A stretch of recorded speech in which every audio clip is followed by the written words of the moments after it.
Sono tre scatolettisti, due slovacchi e un macedone, sorpresi in flagrante dalla polizia locale sul Ponte degli Scalzi, vicino alla stazione ferroviaria, i primi destinatari del cosiddetto Daspo urbano, il nuovo provvedimento del Comune di Venezia che prevede l'allontanamento con divieto di rientro in città in casi che vanno dal disturbo della quiete pubblica allo spaccio o, come in questo caso, alla truffa. Per il terzetto anche una multa di 450 euro. Il nuovo regolamento di polizia e sicurezza urbana, 82 articoli approvati in Consiglio Comunale a metà maggio, prevede multe salatissime recentemente ritoccate al rialzo dalla Giunta, 350 euro più 100 euro aggiuntivi per l'ordine di allontanamento, ad esempio per chi festeggia con tour alcolici o addii al celibato minando le condizioni di sicurezza urbana. Ma anche senza Daspo il tariffario è salato, 350 euro per chi sporca in qualsiasi modo i luoghi pubblici, 200 per i proprietari di immobili che non mantengono ordinati e puliti giardini e aree verdi, 250 per chi passeggia o prende mezzi pubblici a torso nudo. È stata fatta una stima dal Comune, magari anche a spanne, su quanto potrebbe entrare in cassa con questo inasprimento di sanzioni?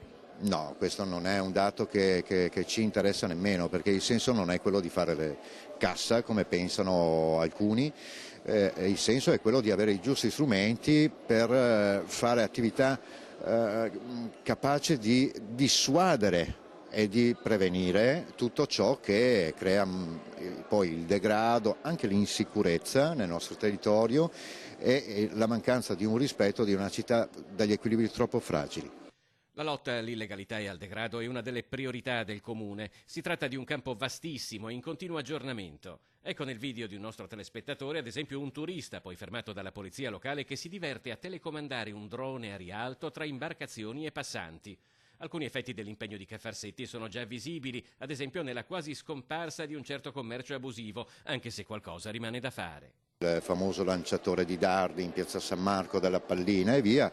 e lì il tema è diverso, è un tema che ha bisogno, a mio avviso, di tornare sulle origini di quell'unico strumento che ha la capacità di incidere su quei soggetti, ovvero il permesso di soggiorno.